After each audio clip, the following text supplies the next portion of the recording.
शुरू कर रहा हूं आज।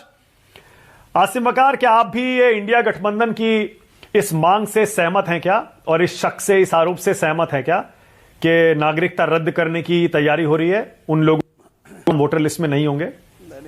मसला ये है कि जिसके पास आधार कार्ड है वो भारत का नागरिक है,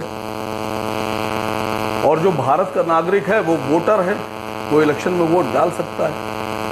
लेकिन क्योंकि इलेक्शन कमीशन ने भारत सरकार द्वारा जारी किए गए आधार कार्ड को अभी तक के उस मान्यता में नहीं रखा है कि वोटर लिस्ट से आधार कार्ड अगर आप दिखाएंगे तो आपकी वोटर लिस्ट सही हो जाएगी, आपको वोटर मान लिया जाएगा।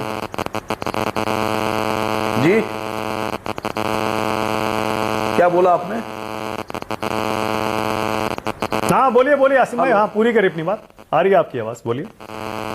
हाँ, तो अगर आधार कार्ड से वोटर को जोड़ दिया जाए तो उसकी वोटर लिस्ट कंप्लीट हो जाएगी, उसको वोटर माना जाएगा।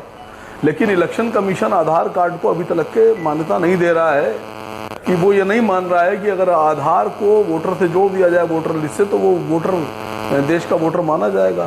तो जब आप आधार को मान नहीं रहे हैं, और बहुत से गरीब ऐसे हैं, दलित, ओबीसी, एसटी, बहुत से लोग ऐसे हैं जिनके पास किसी भी कीमत के ऊपर, चाहे बेचारे उनके पास जमीन के कागजात नहीं होंगे, उनके पास घर नहीं होगा, उनके पास महल नहीं होगा, खेती हर जमीनें नहीं, मजदूर होंगे, तो अगर उनको वोटर नहीं माना जाएगा, उनका नाम वोटर लिस्ट से काट दिया जाएगा, तो सीधी सी बात है कि कल को ये कहा जाएगा कि आप प्रदेश के वोटर ही नहीं है, देश के वोटर ही नहीं है, तो आप नागरिक नहीं है।